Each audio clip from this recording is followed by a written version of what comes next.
Noncim ditën e djeshme, madje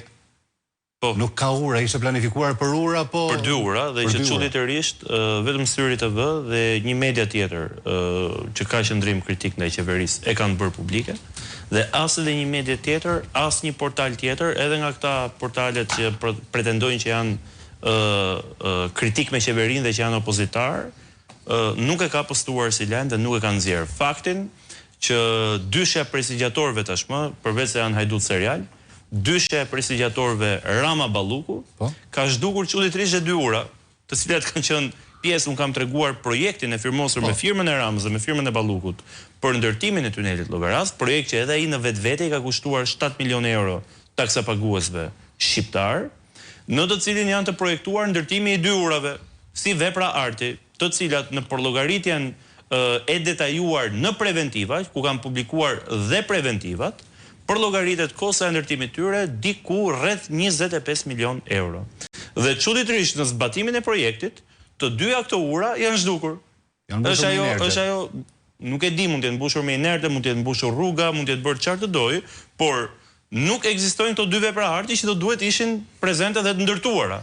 Pra në tunelin e Llogaras, një urë në hyrje të tunelit dhe një urë në dalje të tunelit. Tani, për këtë arsye ende nuk kemi, apo për këtë denoncim ende nuk ka as edhe një reagim nga Ministria e Infrastrukturës, apo nga zonja Balluku, e cila është së bashku me Ramën tashmë e kanë bekuar. Jo mundon që gënjen, po mundon që gënjen. Mundon që opozita gënjen, mundon që ky nuk është projekti, mundon që këto janë dokumentat preventivave që kanë nxjerrë opozita. Mundon që kjo s'është e vërtet, mundon që tuneli Palloshit quhet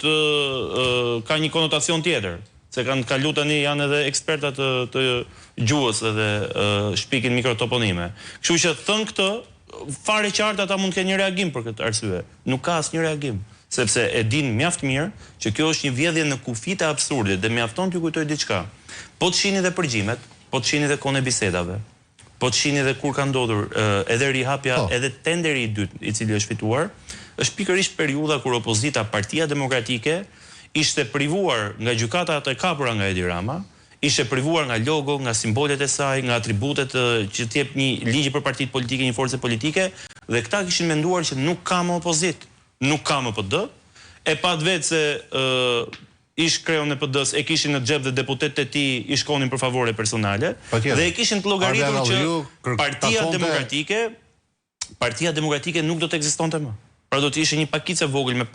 një grup të vogël, me një grush deputetësh, 10 deputet, dhe mbaronte opozita dhe prandaj nuk kanë pasur nevojë as bëjnë letrat. Prandaj ju keni parë javën e kaluar sërish një denoncim shumë të fortë, unë e kam bërë publik në një emision tjetër në median tuaj, në task force-ën e Sonila Meços,